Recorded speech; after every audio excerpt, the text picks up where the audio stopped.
is my third. Yeah, this is my, third of 5. So much today. Hi, Professor. Hi, Melanie. How are you? Hi, Nina. Good. We just saw your wife. Oh, you had a meeting? Nina's like, Yeah, she was at the Student Advisory Board Student Ambassador event. yeah, and she went to the campus, so I Yeah, wouldn't good. know what meeting she's attending. And she goes to the campus Mondays. Oh, okay. Yes, but she actually, Yeah, uh, it was the Dean Q&A. right. So how many new students were there for you to be?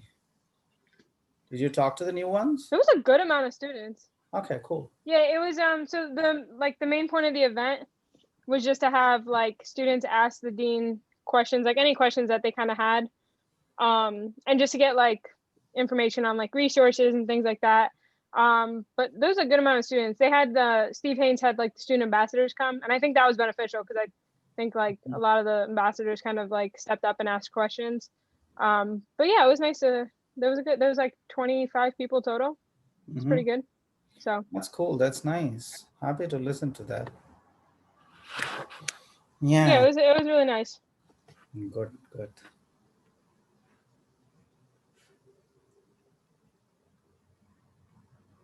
Everyone's late today. I was on time, just on time. Shame. I know. Where's everyone else? My Monday class last week, not last week, actually this week, right? When was the holiday Monday? This Monday, right? This week. Yeah, I had very few students because it was holiday, and then my class was at 5:30. Apparently, all classes after 5:30 still are as scheduled. So I Yeah. had 50% only attend. Yeah, I think that confuses students. I think that's the main reason. Because like they think that it's like a holiday, but it's like 5:30 p.m. classes on do meet. So I think students like, especially if it's first year students, they just get confused. Yeah, exactly. And poor professor, why doesn't he get a holiday?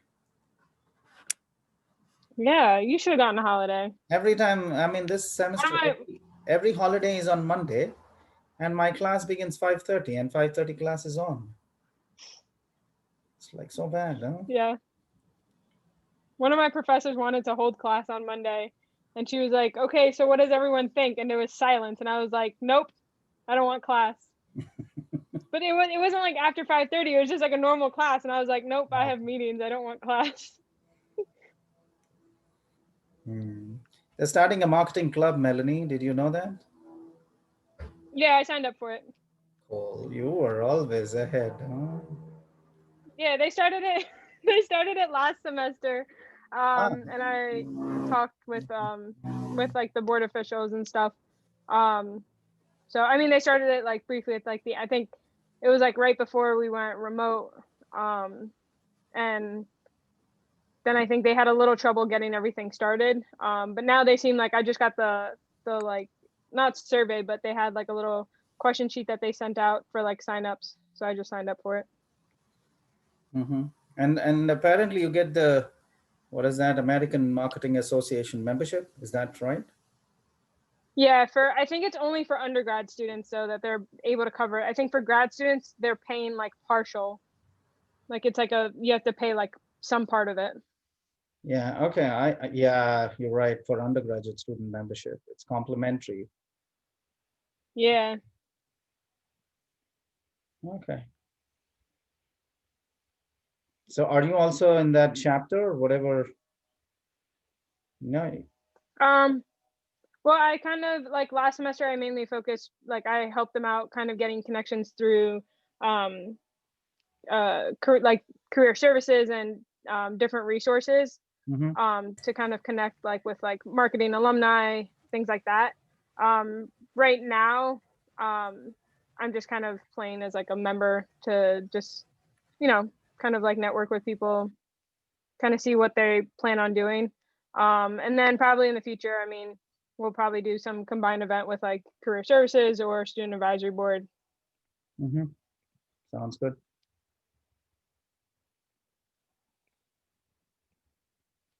We'll finish this chapter today, and so we can then have some time for discussing Globus and maybe even the B1 project. So we were talking last class about what drives cost for companies. You need to figure out those activities which are escalating the cost for your organization, and make sure you can lower the cost as much as you can, and bring in, use low cost material, not still compromising on quality. And you can actually take off some elements or in the value chain itself. You can combine certain elements. You can do a lot of automation if that helps you pull the cost down. So many things that actually can possibly drive your cost. So that's here. The cost drivers can be, yeah, you're producing too little.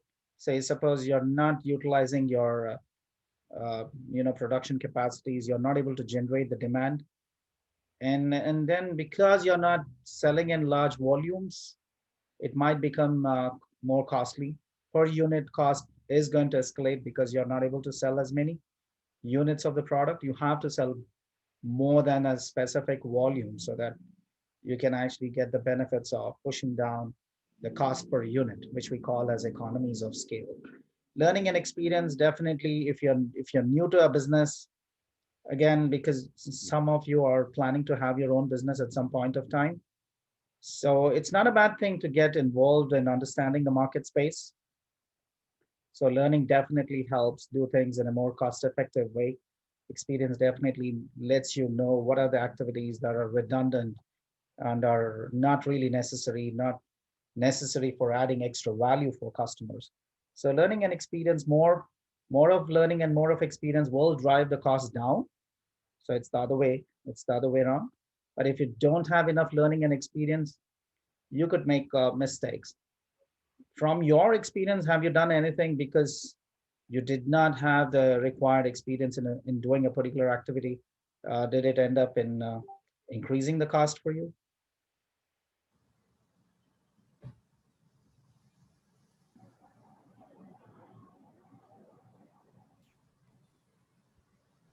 Cost doesn't have to only be related to your production process. Cost can be an opportunity cost. You lost an opportunity to do something or put your resources to better use because you didn't have the learning nor the required experience to do that specific business or whatever. Can you think of any example like that?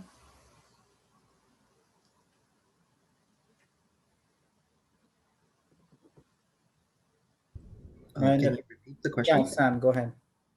I want to hear the question again. It kind of cut off on my side. Yeah, I just was asking if you have done anything in the past that you think you should have had more experience or learning so that you could control costs better.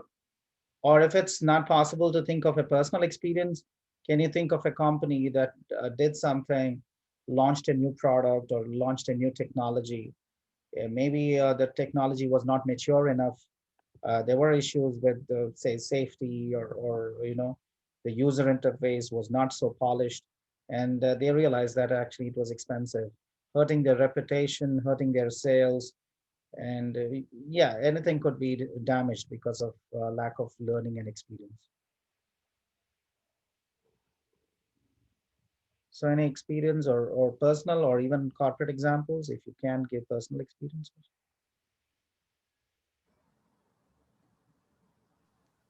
I mean, this is like just like an example that I can think of. Um, this is a while ago, but I know McDonald's used to sell their coffee they used to brew it and keep it at a very high temperature so that they could save money and not have to brew more coffee throughout the day because it was kept hot. And they ended up selling it to customers, and one customer ended up getting burned, and McDonald's ended up getting sued for it. So in the long run, even though they saved money because like they were trying to save money because that they were brewing it at a higher temperature, it ended up just costing them more money later on because it was harmful to their customers. Right. And then I'm sure you must have heard of those numerous examples where companies launch a technology and there's a failure, there's a bug, there's a user interface problem, operating system issue, or battery and performance issues. Samsung did have recalls for their Note series. You remember a few years ago? Note 7. Yeah, Note 7, and then they had issues with their first generation of foldable phones that they launched. They had to recall because there was real problem. Debris was getting under the screen, and there were design issues, flaws that should have been, taken care of. They should have anticipated something like that. The second generation seems to be better. They have a very unique hinge in the folding device. They say it just keeps off debris, and it's much sturdy, it's stronger, and yeah. So obviously, learning and experience helps, but you don't want to do stuff that can hurt your reputation and brand image, and just the financial loss or loss of trust from your customers. These are definitely cost drivers. You don't want to be making those kind of mistakes. Can anybody now? I'll go back to Sam and ask, what kind of learning and experience do you think you require uh, so that you can start your coffee shop, Samantha? Um, I guess if I were to set it up in one, like for example, in like one part of the city, I would have to, I guess, compare price points of different coffee shops in the same area and kind of just base it off as that. But also, um, my supply chain would also kind of be a big factor in that as well too. Mhm. And I'll ask another question to the next point, which we find here, capacity utilization. So would you think capacity utilization is an important thing when you start your coffee shop? Oh yeah, of course, yeah, because you don't want like with the McDonald's example, that's kind of uh, looked down upon in the coffee aspect because coffee does get bad in like a couple of hours. So if you're brewing the same, if Mhm. you're putting the same brew in like the same pot for like hours and hours on end, that's kind of bad for the coffee. So I guess if you're kind of putting quality in the case of that sense, it's also kind of just kind of seeing like what you're working with. You don't want to overdo the capacity, but also if you go lower than the capacity, then you're kind of just missing out on a lot too. So I'm just curious to know how would you evaluate or approximately evaluate your optimal capacity that has to be utilized so that you're sustainable? Um, I think it's gonna have to take a lot of time to kind of see your capacity. Um, obviously, there's good. Obviously, different seasons and like times of the year is gonna affect business. Mhm. So, I guess I'm not really sure. I guess from my experiences as a I'm not manager, it's just. expecting a perfect answer from you because I just want to drive you to think differently. Mhm. Yeah, so that you say, oh, this is another thing that I never thought of. Mhm. And so you get closer to, whenever you want to launch something like that, you're better prepared. You cover all your bases. Now, if Right. I were in your place, what I would look at capacity utilization from the perspective of, suppose I start a coffee shop in a specific location. So what is the rental that I'm paying? Mhm. And what is the furnishing that I have to create within the coffee shop, the equipment that has to be purchased and operated. I look at the administrative power bills, other Wi-Fi and stuff like that, then the employees that I have to have, then the raw material Mhm. that goes in, all that, working capital requirements every week or every month or whatever. So I would pull that all together, and that becomes like more or less my cost. Of Mhm. course, there can be some, miscellaneous costs which you have not anticipated. That can always happen. So you can keep a buffer for that. So once you actually have that cost factor in your mind, just divided by the number of time coffees that you must have to sell so that you can generate that kind of overheads and working capital and power bills and your employee wages and salaries and stuff like that. That's the minimum number of coffees you have to sell, Samantha, Mhm. right? Mhm. Above which, yeah, you have some surplus, you have some opportunities to expand. You can actually increase your number of coffee varieties that you might offer. So you can add certain other values if you have some cash flows. So I think capacity utilization not just necessary for say car manufacturing or cement manufacturing or mobile technology manufacturing or aircraft manufacturing, I think capacity utilization is also essential for as something as simple as a coffee shop. Yeah, you mentioned supply chain efficiencies. So that's again another important thing somebody like you must have to consider. How do you get your procurements? From where do you get your procurements? And they should be uninterrupted, high quality stuff. So if you don't, and if some of those supplies are cut off, and if you have to depend on only a few suppliers, then it definitely can drive up your costs, which you don't want. Mhm. Input costs, it could be other raw material that you might have. Production technology and design, again, durability, because yours is a coffee shop, whatever equipment that you're using, you're going to use it for again and again a number of times, right? Your employees are many and they're going to use the same equipment several times over. So you want to have the technology that's really high quality and durable. You want something on low maintenance, tough, and can be Mhm. operated again and again. Can you give you the same kind of result? Whatever product that you're manufacturing, you need to make sure you have the right production technology, maintenance and engineers and the support staff, the technical staff. Are you well connected? And I think that's a crucial thing because you don't want your production to stop. You don't want customers to come to your place and say, sorry, we are not working today. We have a problem, right? So, your plan B, plan C, or how do you get it going all the time? Mhm. Communication systems and IT. I guess even for something as simple as a coffee shop, you need the right methods of communicating. I still remember, in Abu Dhabi, we had a restaurant. You had an iPad at each table. I'm sure in New York it must be there because whatever is you find in Dubai and Abu Dhabi is present, is available somewhere else. They find something good in Germany, they bring it. If they find something great in Singapore, they bring it. If they find several good things in the US, they just want to bring it and make it bigger and better. So we had this restaurant where we had iPads with every table. There's nobody who comes to you. You can actually look at all the stuff which is available, including the nutritional value, ingredients, and stuff like that. Then you pick and choose what you want. You pay with your Apple Pay and stuff like this. And the best part was nobody actually brings you the food.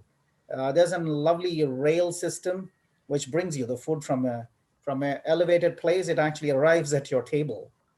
So it was very unique in the way it was organized. I'm sure you have something similar in the US. I don't think this is something that's purely from Abu Dhabi because those guys just take the best from everywhere and they want to have it there. And of course, they make it more fancy, bigger, and they get the latest technologies in place. The reason why I actually brought this topic was communication systems, even a simple thing like a restaurant. You just want to make sure that it's unique, it's innovative, it's convenient. You can actually look at everything that you want, and it looks good. I mean, if you still have some personal touch to it, I'll definitely want that. It should not be completely on systems and technology alone, especially if it's restaurant and food business or coffee shop. Yeah, but why not use it? Because this generation of people love technology, love their technologies. Why not? Any other example that you can think of where you feel communication systems and IT can pull your costs down, reduce the chances of errors, the way you serve your customers, you're using integrating technology to serve them better and actually control costs. Any other example?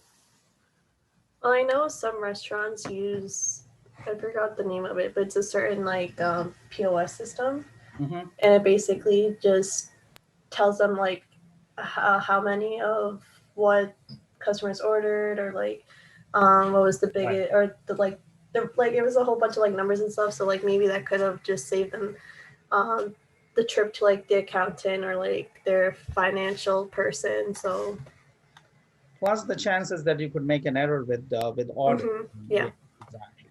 So you're right. And any other industry, me and Samantha talking coffee shops and restaurants these days. So you can pull us out from there and say, enough of it now. Let's go and talk about other companies. Uh, Samantha, are you talking about Square? Yeah, it's Square. Yeah, that's it. Yeah. Cool. So Sam knows what she's speaking. Okay. Yeah, I used to work at a boba shop, and we used Nice. Square as our most optimal technology. Nice. By the way, a secret between all of us, anybody who owns coffee plantations, the land that is conducive, that's very minimal. So anybody who owns coffee plantations, not just coffee shops, are pretty much going to be rich because the supply, coffee requires a specific kind of soil and a very specific kind of temperature, and which is generally found in the tropics. It just can't survive in very cold climates. So you need a specific composition of the soil and the kind of climate and rainfall and stuff like this for good coffee to grow, not any kind of coffee. So anybody who's thinking of investing in buying coffee plantations, not a bad idea. Buy some of your supply chain, Samantha. Okay. Yeah, that's what is backward integration. I'll Among do vertical that. integration, backward integration. So if you get a lot of money from your first coffee shop, you know exactly where to put it. Buy some coffee plantations too.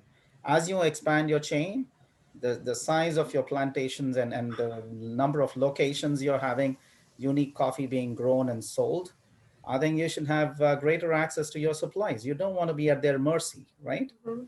Yeah. Yeah, so that's like thinking beyond just coffee shops. You're thinking about supply chain. You're thinking about other, value-added services.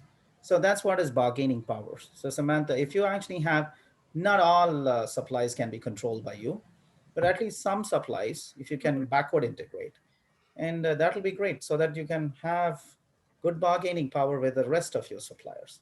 Outsourcing, vertical integration. I mean, I spoke about vertical, backward integration and forward are classical examples of vertical integration. You could do some part of it outsourcing, especially your accounting or financing, or sometimes even your payroll and compensation and insurance stuff. All that come under a category of outsourcing. You don't want to do something that's poor quality and your employees are not happy. There are issues with transparency and equity. So you want to make sure you're giving them the best of opportunities in terms of certain services. You can outsource them because you're not a specialist in that. So your core areas can be a few things. The rest of them, you still get the best services because you outsource. And as your scale increases, you might say, oh, I've become so big now that I don't want to outsource. I'll have a dedicated department which will give me this service that I was hitherto, outsourcing. That's what you can always do. So not necessary you have to have all departments do all the activities. No, core activities done by you, certain peripheral activities, but the same good quality outsourcing if you can afford it, right? Mhm. So those are cost drivers. Yeah, I spoke about these, but it's not a bad thing to again go back here. You look at the value chain system, you can sometimes bypass some of the activities, and you can push those cost drivers to your distributors. Somebody has to bear the burden, right? So sometimes you might want to give it to your distributors, especially once you have a brand name. They don't mind doing some of your job because they want to keep you. They want to keep selling your brand because your brand sells like crazy, correct? So some of your burden of, say, distribution, making the product available or giving technical support, some of that burden can be passed on to your distributors and dealers. And sometimes you can get rid of your distributors and dealers if you think selling directly to consumers. Nicholson Ranch does that right now. Maybe it's working, it's not working so good. It's been okay till now, but they're now thinking of getting into some kind of channel partnership. Coordinate with suppliers to bypass activities. Sometimes you might want to do that so that you don't want to have middlemen between suppliers and you. You directly go and deal with growers, the farmers who are actually having ownership of these plantations. Don't buy it from other outlets which buy the product, same product from the farmers. I'm still speaking, Samantha, so that it's easy for you to relate to what Samantha was talking of a coffee shop. You pull up some other example and say you're interested in starting this business. I hope I can help you that way. Okay. Yeah, so you can do that with some of your suppliers and go directly to them so that you can lower the cost.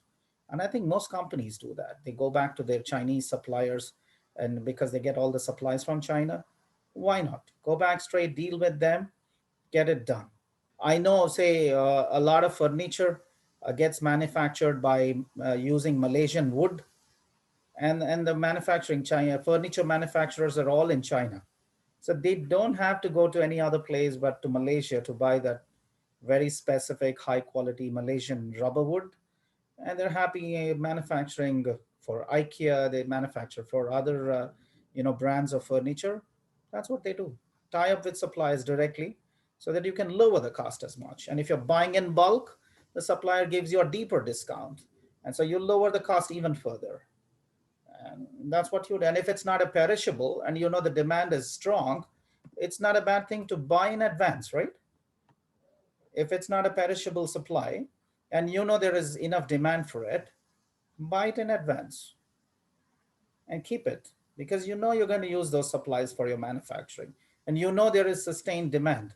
But if it's a perishable and if you do not know the demand, consistency, it's cyclical or it's seasonal, then you don't want to waste money and block your, liquidity in having too much of inventory, because holding cost is going to go up, right? Any questions? Yeah, you can keep asking, because I'm presuming that I'm speaking something that all of you know. But if you have something that you want me to explain further, and if I definitely know the answer, I'll get back to you.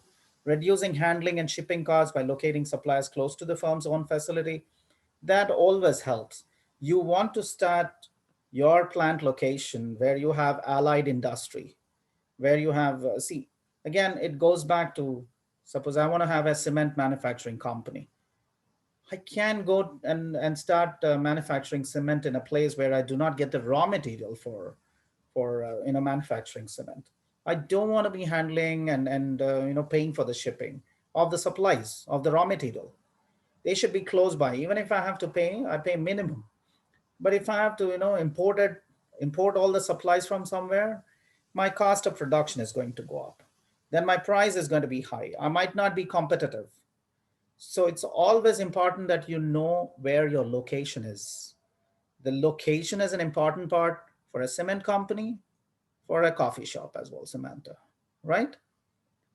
So you can get it quickly and you have enough traffic. Your customers, you have a lot of traffic going back and forth. Yeah, for And sure. that means there must be an allied industry around you. They won't come only for a coffee shop unless you have a brand name for yourself. But if you're starting off, you want to be in an advantageous location where you have other stuff available. So somebody comes in for something else, they say, wow, here is a nice place to sit. As the service is getting delivered on some other thing that I've come to do, I'll sit and have a coffee. Suppose there is a waiting time. You have something that requires waiting time for customers. I think if you set up a coffee shop there, you will sell. Can somebody give me a good place where Samantha can start her coffee shop, where you have traffic and where you have waiting time? They did not come for coffee, but they have to wait. So why not go to Sam's coffee shop and buy coffee? Grand Central Terminal. Yeah, and not just terminals. I mean, even in coffee, in hospitals, for example. If she sells coffee that's healthy, that's whatever, she can brand a different brand of coffees. I know in Abu Dhabi, I think it's there in the US. Whenever I say Abu Dhabi, please don't get me wrong.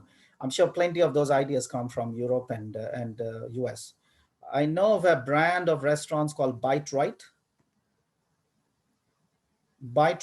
and they're all in hospitals and nursing homes and clinics.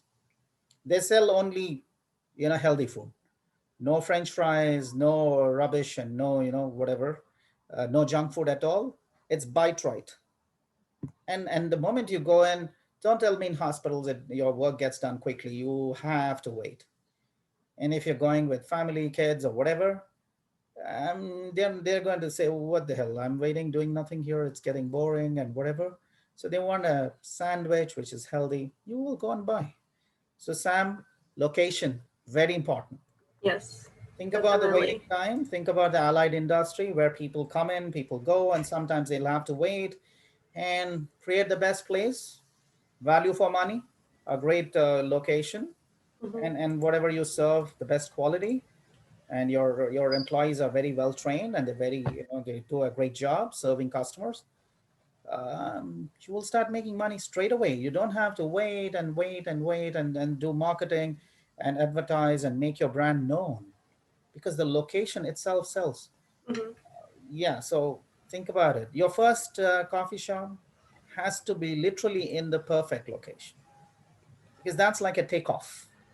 If your first coffee shop doesn't take off, you're struggling, you know. Yeah, I Put heard in your that. money and you're waiting and it's getting tough, and then you have to pay salaries, you have to pay your Mhm. overheads, and you don't have enough customers, you're not selling as many coffees as you wanted to sell.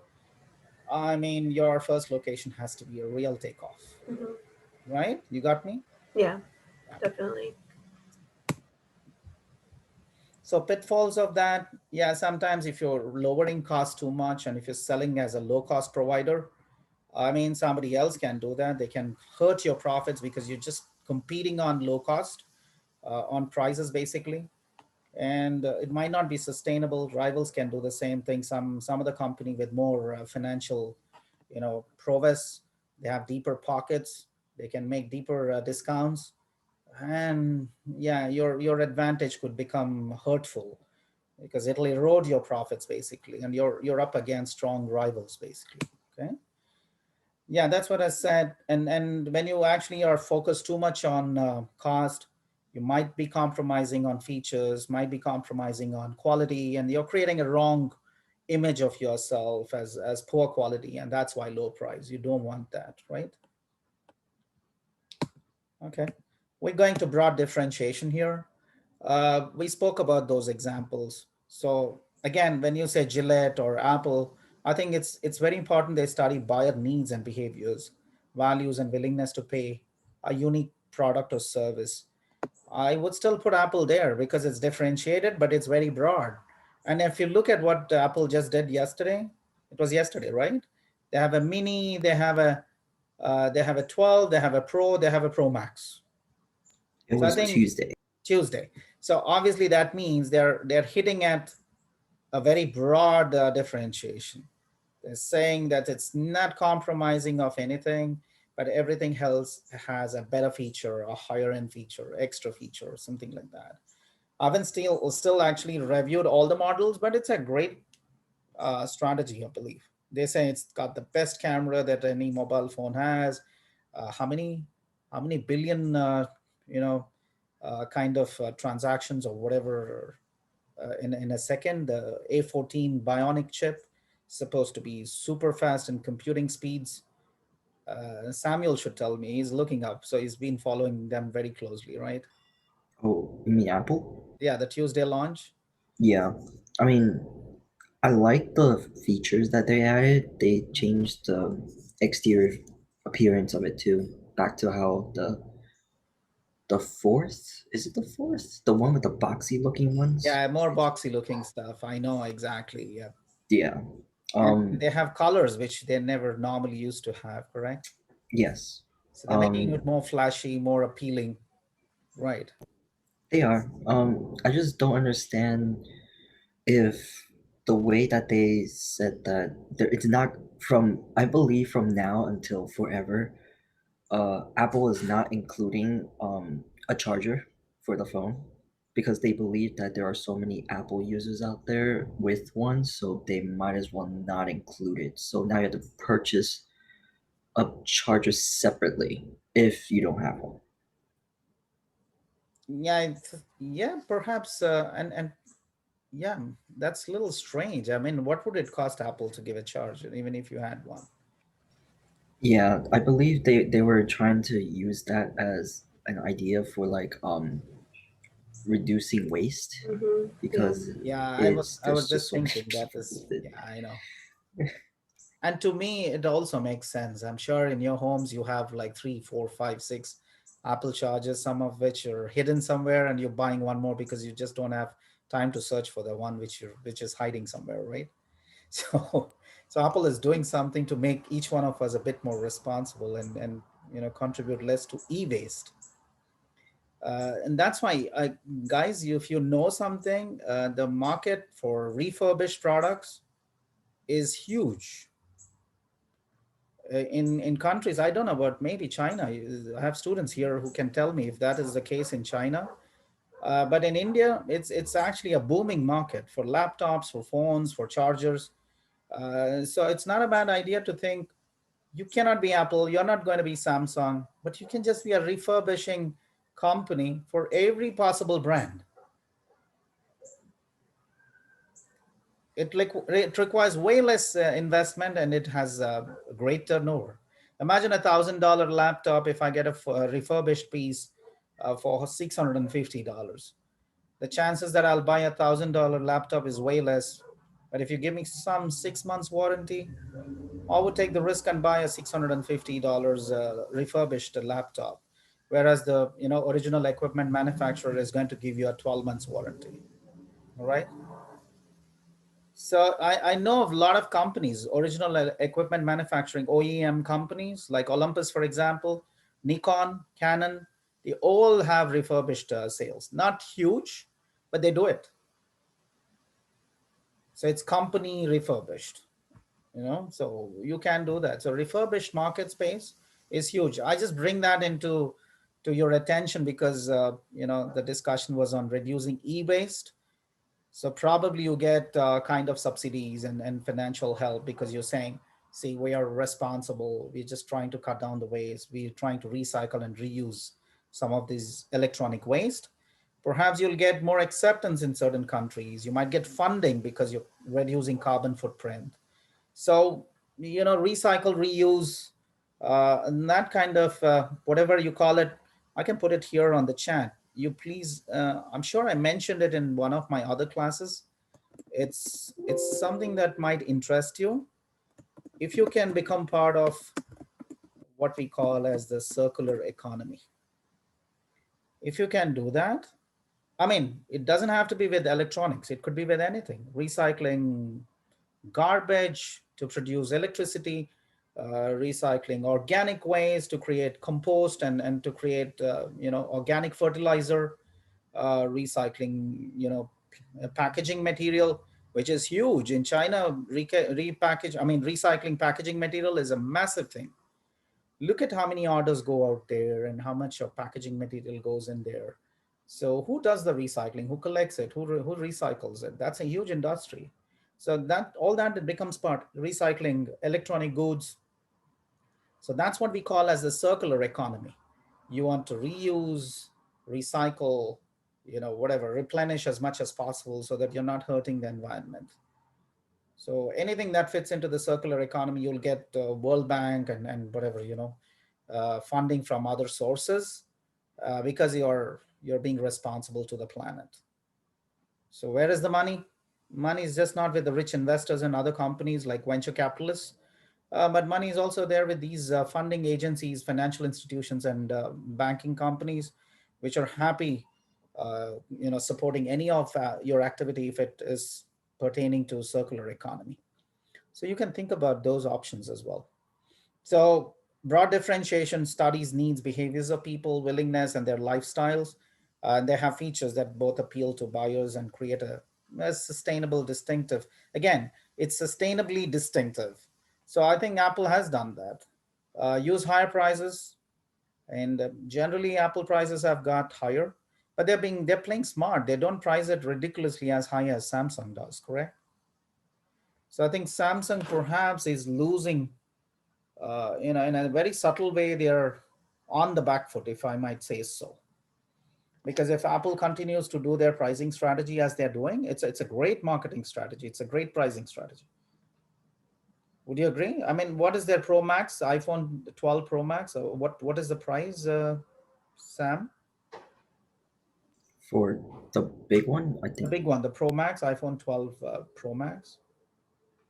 That's their flagship. And I think their flagship costs lesser than Samsung's flagship. Yes, I think that was their pricing strat. I think it was 13 something. Was it 13? Don't think it's 13 because Samsung is 1300. 1299 is Samsung. Their Note 20 Ultra is 1299. Yeah, I think iPhone 12 is cheaper. I think it's 1,100. See, deliberately they've gone cheaper. That's really cheap. Right. Mhm. And what is their iPhone 12 mini? It starts at 699 if I'm right. Yes. So they've got everything covered. You want to go cheap, smaller, but still, the best of technology that Apple has to offer. So it's sustainably differentiated.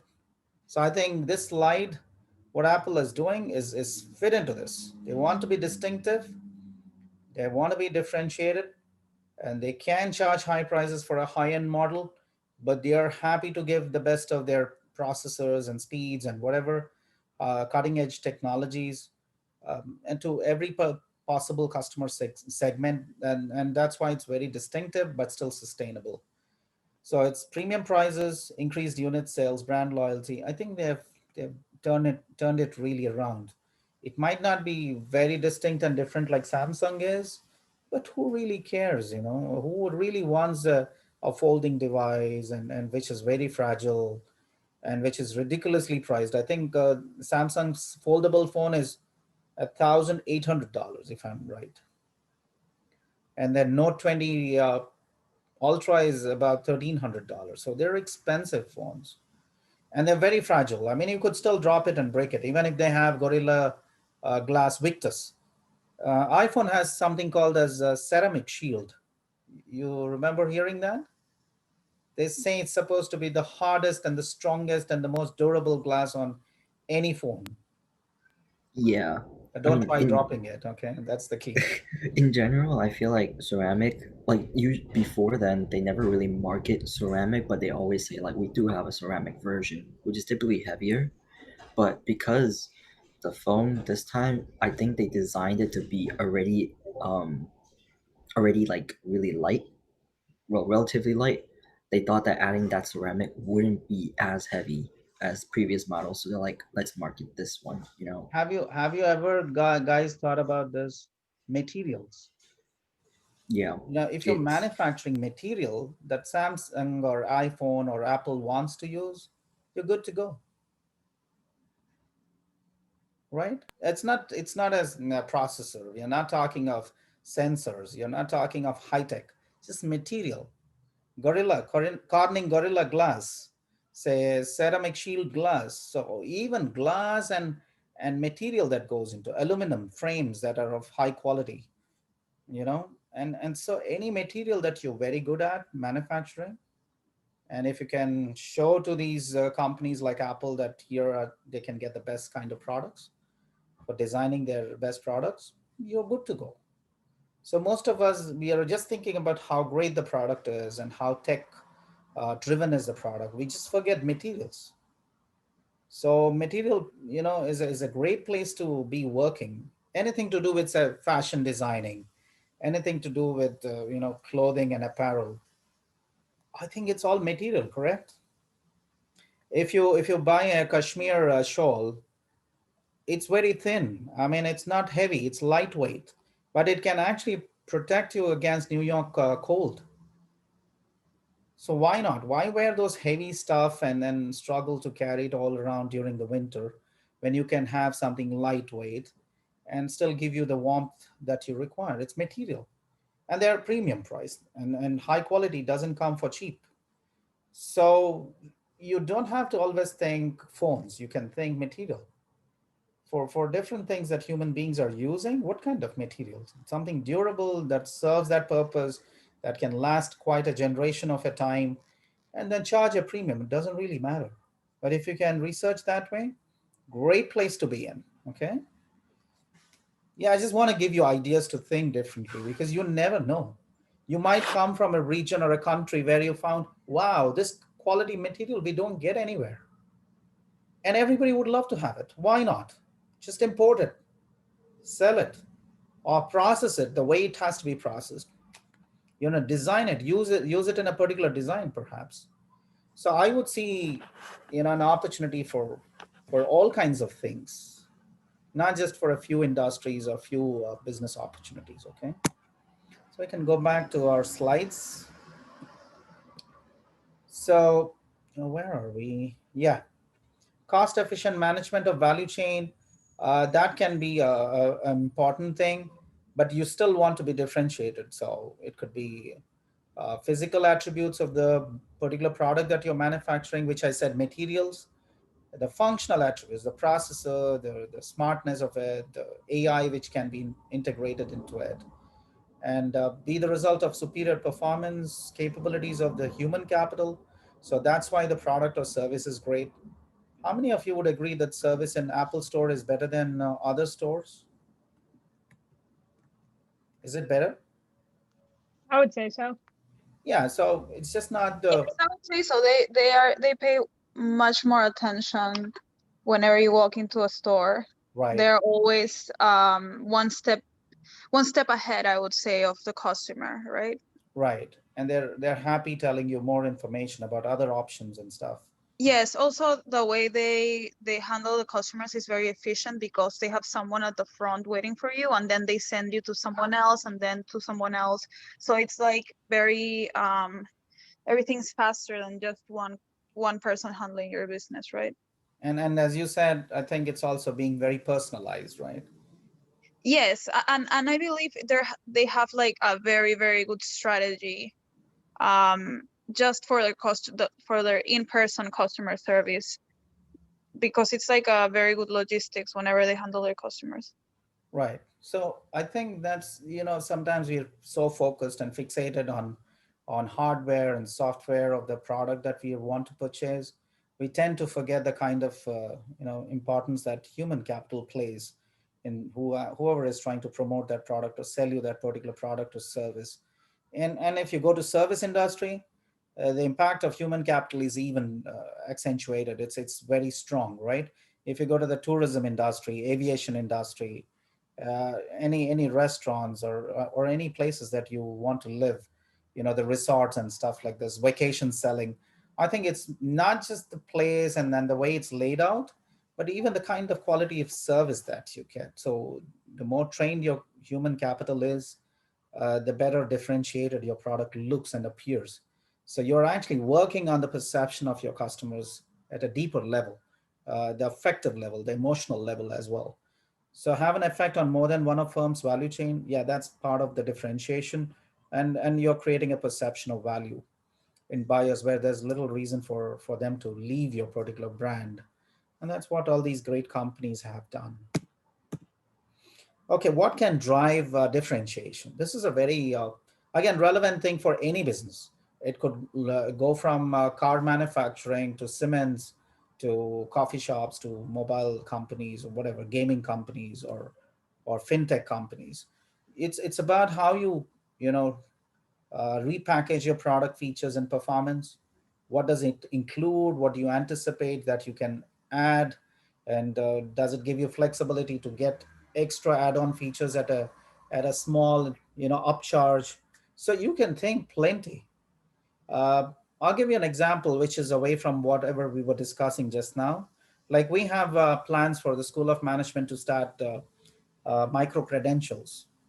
So, see, suppose if one of you plans to take one module of this course, you can only pay for one module. You say, I just don't have the interest nor the requirement to study all the modules of this course. I don't have to be a student of NYT and do the bachelor's program. I just want that one module. So obviously that means I cannot teach that module the way I'm teaching you guys, because this person, whoever is enrolling in that module, wants hands-on experience, correct? He or she is not going to join that particular module for nothing, not just to listen to lectures and just stay quiet. They want to use it at their workplace, for example. So I design that module in a different way, deliver the module in a different way. They pay only for that module. But it can happen once they take the first module, they're happy and they say, wow, this is really useful for us. Let me take the second one. They pay again. Then they pay for the third module because they're super happy with the Prabhakar's teaching and whatever value they're getting. They pay for the third module. And once all the three modules are done, I can tell them, see, guys, you've done all the three modules. Why don't you pay a little upcharge and do a proper assurance of assurance of learning day? And then you get 3 credits wherever you go. Whichever university you go, we'll give you NYD 3 credits for business policy and strategy capstone, BUSI 435 course. But you have to pay a little upcharge. So I got them to pay first time, first module, second time, the second module, third time for the third module. And then they pay an upcharge if they want the 3 credits. It's a smart way of packaging the same course that can be taken across whenever they have time and convenience, when they're willing to pay. And then they can take only the first module and determine whether they think the second or third module is really necessary or useful for them. You get it? So packaging, um, you know, putting bite-sized chunks of education available for the public is a smart move. That's where I think education is going. Nobody wants this 4 years bachelor's. What if I can give you bite-sized chunks to pick and choose, which will get you a job, which will let you do better on your existing jobs? I think that's where all these companies like edX and Coursera and Udacity, and I know all these organizations are offering bite-sized chunks of education. These are plenty of opportunities. Anybody could be taking them. Somebody who graduated like say 20 years ago, but the technology, the content, everything has changed. They still want to refresh what is really required. They can come and take a refresher kind of module. You got me? Just to stay relevant and updated. So I would think that particular point, which is here, product features and performance and packaging, very important differentiators. Customer service, we spoke enough about that. Production R&D, I'm not sure if you have gone to a proper production facility. If you do happen to visit, you will see how much of technology is there, the robotics that are used, the precision that is there. When tools are manufactured, when components are manufactured, when things are put together on an assembly line, there is 100% precision. The accuracy levels, when you say it's Six Sigma, they're accurate to the point of nanometers, not centimeters or millimeters, to literally angstrom units. Even under the electron microscope, you cannot tell the difference between a component A and component B. If they are supposed to be the same, they are going to be the same. The specifications are precisely the same. That's the kind of technology that is going. It's crafted to precision. It cannot be different. If there is a problem, it could lead to safety issues, accidents. So that's a huge differentiator if you're using cutting edge technologies, including stuff like, see, I was there in a production location that manufactures bottles water. You go and see how they manufacture, bottled water. It'll drive you nuts, the kind of technology that's used. All German and Italian equipment, and the manufacturing process, nobody is handling, nobody's messing around, human intervention is actually equal to zero. So hygiene is maintained, it's proper clean, and everything is robotic basically. And the speed at which the bottles are filled with water is unbelievable. They can get manufacturing done rapid at a clip, and that's because of the kind of differentiation that they're bringing into the production and R&D. I'll just give you an example of bottling unit where they fill in bottles of water. They're manufacturing like crazy. They're selling. Who doesn't drink water? Which industry doesn't want water? And if you're making high quality stuff at a low price, and then you're giving so good quality and by the way, I came from Abu Dhabi.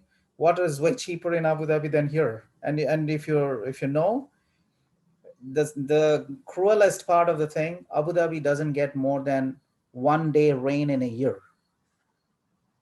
And water is cheaper there. How? I have no clue, by the way, guys. You have what kind of water resources in the US? I mean, you have access to the cleanest water, so much of, I think the Great Lakes that you find off coast of, between US and Canada, that's equal to 30% of the world's freshwater resources. 30% of the world's resources, freshwater water resources. The Great Lakes, which are there between Canada and US. They share the borders basically. For the Great Lakes themselves. So why not actually manufacture water? Bottled water. Will the demand go down? Will people stop drinking water? No. And who doesn't want access to clean bottled water, especially during Corona? Come on, everybody, right? So water, bottling water and having the best production technologies there and selling water, you will succeed. And then the price that you're paying here is like insane. I'm surprised how water can be more expensive in the US than in Abu Dhabi. Abu Dhabi gets more 1 day's rain, like a drizzle. We don't see rain there. So they actually desalinate seawater. Abu Dhabi depends on desalinated water. So just to tell you how much of a business opportunity can be in water. You're thinking Samsung and Apple and big things. Business opportunities can be there in simple things. So production, technology, we spoke about that. Input quality, I'm saying that, there's a place called Alain in UAE, one place where you have access to clean water. One place in the whole country. It's called Alain. They have springs, natural springs. And the brand which I'm saying, where I went and took my students for a plant visit, the brand is Alain. The name of the place itself, the brand is also the same. I just put it on the chat so that you know, and you can actually search for them. They're big. They sell like crazy. Alain is a place, and Alain is the name of the brand of water because it just shows it's clean water, it's spring water, and it's natural water, basically.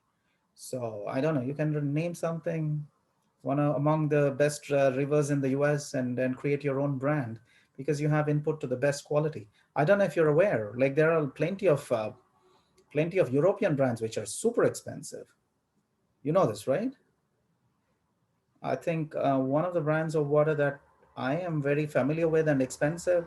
I'm not sure if it's European, this one, but I know there are several other brands. Evian is one of the brands. It's supposed to be from crystal clear springs in some great country and from some great river source and stuff like that. Right? Any other brands of water, Sam? There are others, but Evian has a weird taste, in my opinion. I don't know why, but Yeah, if you're not used to it, definitely. And then once you pay so much, you will notice the taste. definitely. Yeah, if you're not going to pay a premium, you say, oh, any water is okay. But once you pay a premium, it's like, what? I'm going to pay so much for this weird taste? No, no way again. Right? You all see, that's human psychology. That's why marketing is such an interesting field because you're testing out. I was talking with Dr. Colleen one of those occasions, and she spoke about territoriality. I mean, territorial feeling. This is my space. This is my, stuff. I don't want anybody in my family to use this.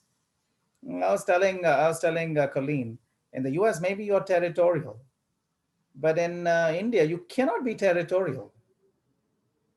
You have too many people at home. You have too many people in the city. Can I say this is mine? Nobody uses it. They'll laugh at me. They'll think, what? You're staying in the house. Anybody will use this. A laptop. Everybody uses the same laptop. I can't say this is my laptop. So territoriality depends on culture. And Dr. Colleen was saying, wow, I didn't think about this whole concept this way. See, that's why every country, every region, your customers are different. Anyway, we're speaking about input quality. That is a differentiator. Employee skill training, because of the kind of people that you have. We spoke about Apple, their employees being very different, and they add, to the customer experience. Sales and marketing. Anybody can tell me a very differentiated marketing, sales and marketing. Any company which does, very unique marketing, which you really like. Don't again take the same examples, please. I mean, we want something else, right? Has anybody banked your holidays? Do you bank your holidays? Bank? Yeah, I said bank. Yeah. Like, what do you mean? That's a good question. Now you can pay for your vacation, right? Mm-hmm. Once you pay for your vacation, you're accumulating these many days of holidays. Mm-hmm. I mean, you can use their resorts wherever they're available. But for some strange reason, I'm not able to travel this year. I'm busy, I'm caught up, I'm not prepared, I don't want to be traveling this year. Can I bank it for the next year? Can I bank it with another service provider? Oh. And they do this in India. Mm-hmm. Yeah, I actually am a member of Club Mahindra, which is an Indian company. They have resorts all over India. Mm-hmm. I pay monthly and I paid I don't know. Now I don't pay monthly. I pay an annual maintenance fee. So I actually accumulate every year a week of holiday or 10 days of holiday. But I'm not going for holiday, and I'm not going to India for a holiday. So you know what I can do? I can transfer my holidays to RCI. How many of you know RCI as a company? RCI is present globally, all across US, all across Europe, all across, wherever, Australia, everywhere. So RCI is an international company. So you know what Club Mahindra did for me? They banked 2 weeks of my holiday with them with RCI. That means I can use RCI resorts whenever I want to travel and holiday. And I did this when I went to Austria for 8 days. I paid 10 euros per day. 8 days of staying in a 5-star resort. I paid 80 euros. That's like, whatever the municipal local tax of that particular town. That's it. Because I'm using my holidays that were transferred from Club Mahindra to RCI. So they have channel partners where you can move your holidays, you can bank your holidays, you can deposit them, you can transfer them, you can utilize them. Is this a smart thing? Nice one, right? I'm very happy. If I go to India, I use my Club Mahindra days. If I go to Austria, I use my RCI where I have deposited some days. Imagine, you can deposit days. Why deposit only money? Isn't that also similar as the what's that credit card? The Chase Sapphire Reserve. Mm-hmm. I've had experience doing that because my boyfriend, he has that card, and he basically paid off our vacation last year, like with all his points. Right. So I think those kind of things differentiate you, not just the property, because properties are all across the globe, and you want access to the best. I mean, they have great properties all across, but I want some flexibility. I want some, ability to transfer, utilize, pay off, all that kind of stuff. For me, it's a great, differentiator in terms of sales and marketing. Why would I want to buy holidays and pay for holidays for the future if I didn't have that flexibility? Now I know I have the flexibility. I'm happy. I'm like, wow. So I can actually transfer them. I can deposit them. By the way, I can actually give you some of those holidays if at all you're traveling. That's possible. You Mhm. just need one reference letter from me and say, I know Samantha, and this is her details. This is whatever her ID or whatever. And she's going to come and I can transfer some holidays to you. Wow. And I like that because that means you can share it with friends, you can share it with Mhm. family members, especially if you are not able to use it, right? So you don't feel it's gone all waste. It's being utilized. So that for me is a great thing. Quality control. I know I don't have to talk about it. Quality is a great thing to have. And by the way, sometimes it pays to have quality. Like if you manufacture something of high quality, it doesn't mean that you're actually losing in terms of manufacturing that product. Perhaps you're saving as a company because you don't have complaints, you don't have disgruntled customers, dissatisfied customers, you don't have bad word of mouth publicity, you're not hurting in your sales because you actually manufactured something that's high quality, which is durable. And that means you saved on complaints, on warranty, on maintenance, or replacements. You saved a lot. So high quality, sometimes they equate it to high cost. No, to me, it's high quality is differentiation and also cutting down costs. You got that? Did you understand what I was trying to say? Yes. Generally, people say high quality means high cost of production. No, high quality means differentiation because you'll be different definitely from other competition. And high quality means cost cutting because you have lesser complaints, lesser replacements, or lesser repairs, or or any of those things, and you have better publicity from your customers. So there's no, quality is a good thing to keep. The way you think and the way you execute quality is very important. And Japanese did that for centuries. The way they actually came up with their industry so strong is because they depended so much on high quality, low maintenance, high quality. That's their mantra. Oh, I want to finish this So approach is revamping the value chain. So you can actually look at how you will work at each level, each element of your value chain to make it differentiated, coordinate better with suppliers, ensure that your suppliers are giving you the best quality so that your final product, finished product is high quality as well. And yeah, market circumstances favoring differentiation. Why do certain markets want differentiation? Because the diversity of needs. Again, we spoke about Apple. They were looking at the diversity of buyer needs. Somebody wants a smaller phone, a less expensive one. Somebody wants the absolute best and the greatest, and they can go for the max. Sorry. Yeah.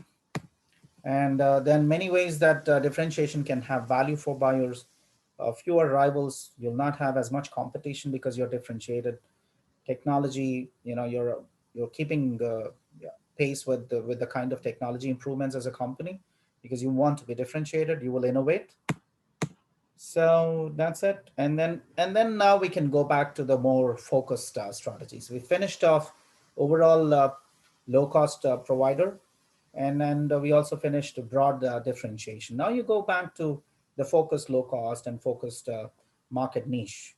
I think I spoke about those examples. I'm not going to again go back to those examples. If you have others, feel free to talk about those examples. Yeah, the key is to have a market niche which is big enough so that you're still profitable. You don't want just a single buyer. You want at least a few buyers across the globe. And that buyer base can actually increase, and others feel that they can also become part of that buyer lot. So niche marketing or focused low cost or focused differentiation requires at least some buyers, not one buyer. Industry leaders do not see that having a presence in that niche is crucial. Sometimes it's up to you, whether you want to have that niche, product line or branding. It is costly or difficult for multi-segment competitors to meet the needs of target market niche buyers. That's possible as well. The industry has many different niches and segments. Certain industries, like say uh, fashion accessories, I think they have many different niches and segments. So that if you're into that kind of stuff, uh, that kind of industry, there is always scope. You want herbal products, you want cosmetics that are for a specific purpose, for a specific age, or the expensive ones, all kinds of exotic products. I think there are many different niches in certain segments. Not always, not in all industries, but in certain industries, the focused strategy is extremely relevant. Can you come up with some names, say in the cosmetics business and stuff like that, which are very niche?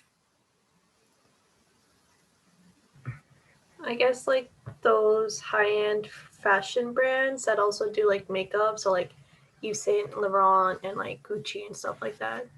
They're Yeah, kind of, and yeah. even jewelry and accessories, I think it's can get pretty niche kind of stuff, right? Say for example, diamonds. You can find diamonds which are general and pretty cheap. You can find diamonds which are extremely expensive. So jewelry and stuff like diamond stuff can get very niche. I know people in the UAE buy from Italy. And why only Italian? Why Moroccan? Why Algerian? If you go to Dubai and there is something called the gold souk, I can just type it in here. So in case you travel to Dubai, you know where to go. You'll say, Dr. Gantasala, your class was a great lesson of tourism as well. Gold souk. Souk is called market, the gold market in Dubai. You will go find their Moroccan jewelry, Algerian stuff, Indian stuff. You'll find all kinds of Italian, plenty of Italian designs. They're exotic. You pay a premium, huge premium, just for the design and just for what goes into manufacturing those. And some of them are handcrafted. So there's one piece. You won't get another one. Suppose if Nina buys it, Melanie will never get that. It's over. So the competition is intense. It's only one. We don't have another one like that. So that kind of industries, you have a lot of scope for designer stuff, right? Rivals have little or no interest in that Sometimes it can happen that you found a niche which nobody's interested, so you're saying, oh, let me serve them. That can happen. Can you have low cost niche? And that's a niche, focus low cost. Can you give me one example where you have a focused low cost other than the car example that I was giving you? Low cost housing. Do you think it's a niche? I'm saying a house for say $2,000. Is that doable?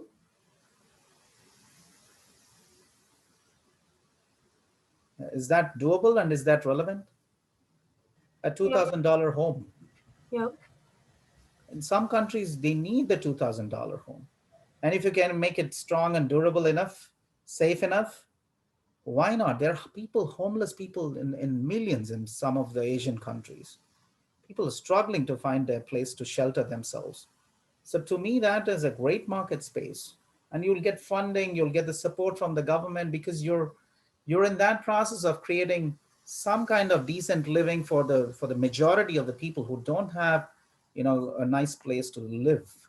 And if you talk of the climate and if you talk about the income levels and the economic conditions that they are subjected to, if you go and create technologies that help in low cost housing in certain countries, you would have done a lot of social benefit. You would have done a lot of social service, basically. So it's not just about fashion and high-end stuff. The focus low cost is a great place to do business. So if you want to read some good examples of what I'm trying to say, I'll just put in a book title here. I think it should be available on Google. Just read this book. You will really like the concept of low cost and making it available to everyone. I can see if I was in class, probably I can tell more. Fortune at the bottom of the pyramid. That's a great book to read on strategy and how to go trying to serve the majority of the population, not just focused on a very top, elite kind of market segment, but the bottom of the pyramid. So if you're addressing the bottom of the pyramid, it's focused low cost because plenty of people, they need very specific things, the basic amenities for the lowest cost possible. And not in every market. It's not broad. It's very, focused. Maybe in Africa, they need something specific. In India, they need something specific. Customers in China need something specific. I'm talking of those at the bottom of the pyramid, not the rich customers. You got me? And they're huge in number. So if you can sell like a million of those, whatever, low cost homes, each costing $2,000, you know how much you've made, right? Or 2,000 million straight away. I mean, the cost is there. So if you take that off, you'll still make profits. So you don't have to always think of producing high tech, high quality, focused niche kind of differentiation strategy. You could go focused low cost. That's a great possibility for businesses.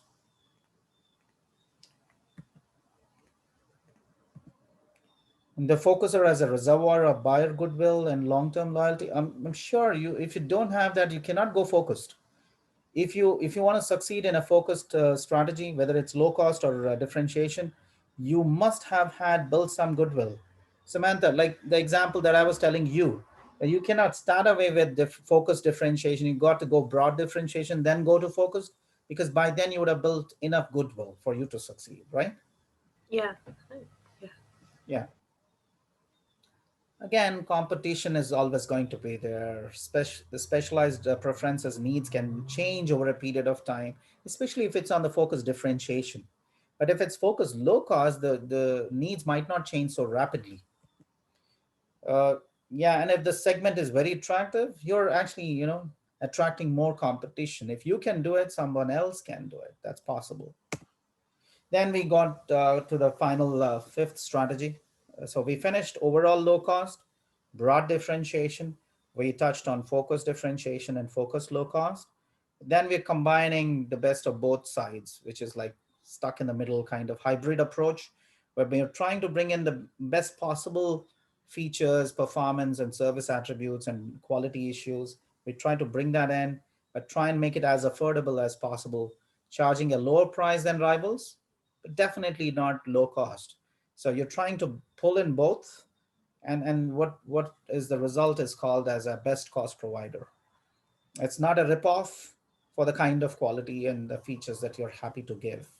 This is a value conscious buyer. They have the money, but they don't want to spend for something that's ridiculously priced. They're okay spending, but they want to get back some value. Right? So yeah, I spoke about that. Differentiation is the norm, but you have a large number of value conscious buyers, and that's called the middle of the market or a hybrid kind of strategy. You give high quality product at an average or slightly higher price, or you give a medium quality product at a below average price. Both ways, it's the middle of the market or the best cost provider strategy. I like this particular sentence. You give medium quality at a little bit below average price. That looks wow. How come I'm getting that kind of quality for something little lesser than the average price? Or you give a high quality product at average or slightly higher price, not super high price, slightly higher price, but you're giving a high quality product. That's called the best cost provider strategy. Lexus, the example that we had in our, the classical example of Lexus.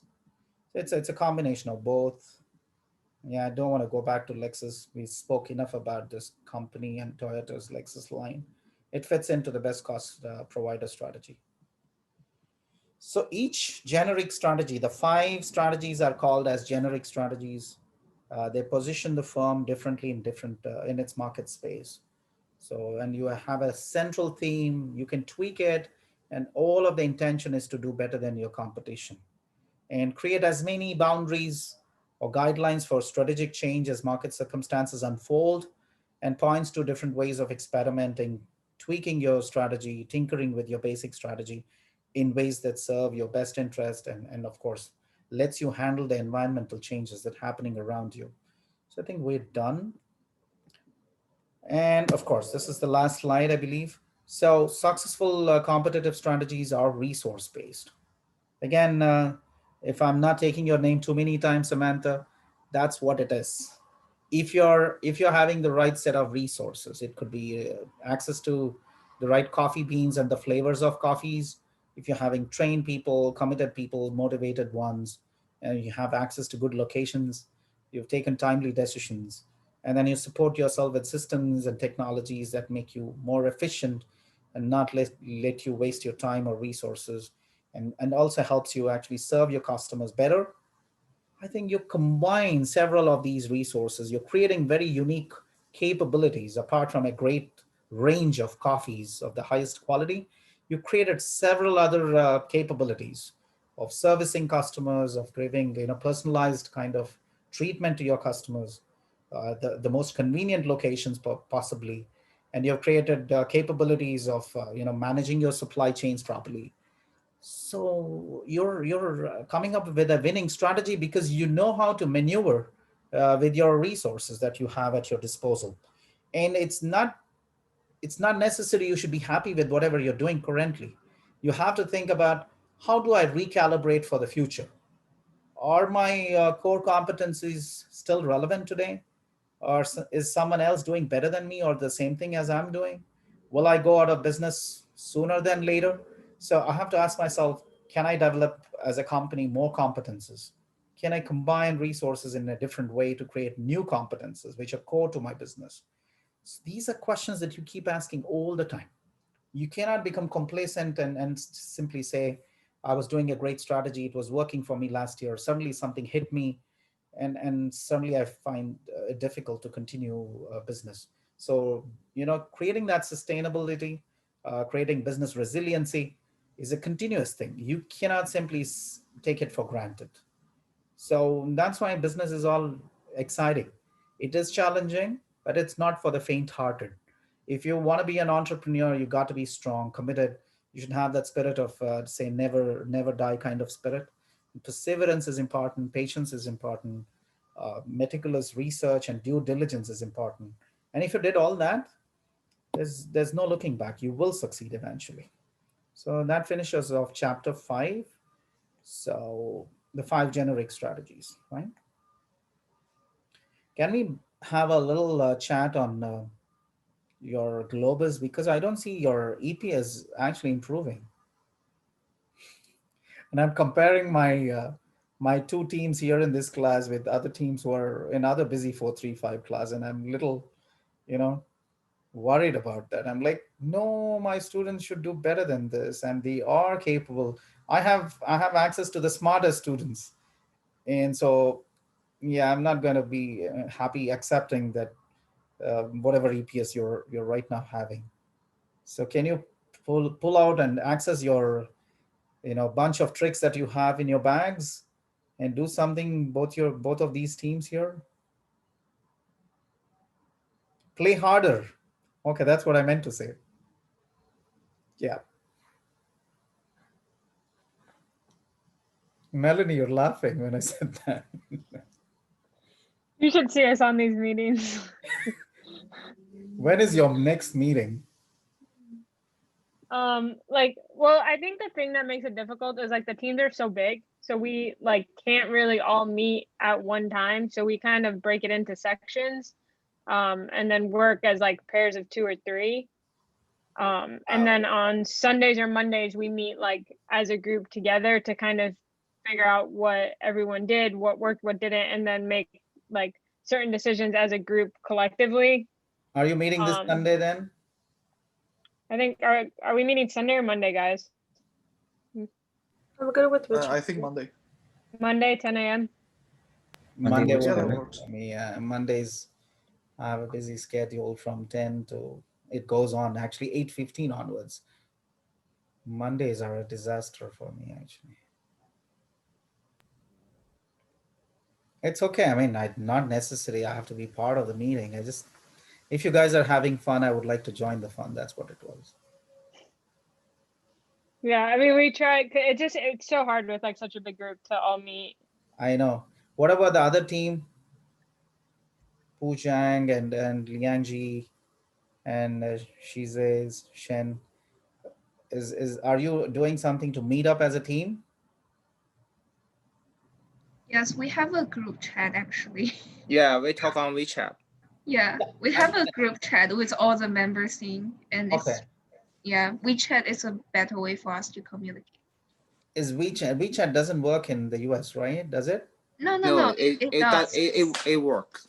It Yeah. works? Yeah, like Trump tried to ban it and he did not succeed. Oh my God. Because And so then- many companies use WeChat to do international business. Like even though the company here, there. So do you actually then make a decision collectively? On the Globus, do you actually make a collective decision? You chat and then you decide this is the way to go? Yeah, sort of. Okay. We share our opinion and we see how it goes. Did you get a chance to watch some of those videos on YouTube? Because by the way, I didn't know that till my Chinese students in my previous busy 435 class told me that. They came and told me, sir, we found something for you. Come, we'll show you. So I was super happy. I'm like, wow, you found something. And after they found that, their EPS went up like crazy. And I'm like, what did you do? I couldn't believe what I saw.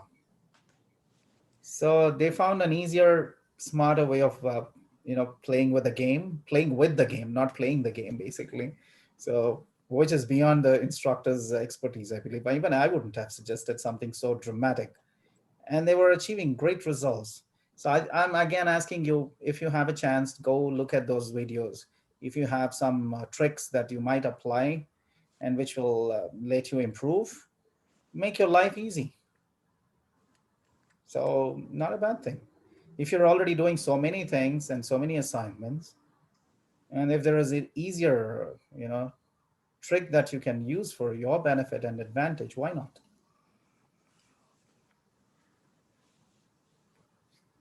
Okay. So keep me posted and please start working on the other one as well, the other assignment. And next class, I think we'll do one thing. I'll not teach next class. Let's come up with a draft for B1. Okay, well, I'll create 2 breakout rooms. And that way I can discuss with each team separately. And so that we don't do the same thing for both the projects. I'll get to know what you're thinking for Nicholson Ranch, create a framework with each of you. as a separate breakout room, and I'll help. Only the next class will be only specific to B1, okay? Take care, guys, then. Thank you so much. Thank you, No Professor. problem. Take Thank care. you. You too. Take care.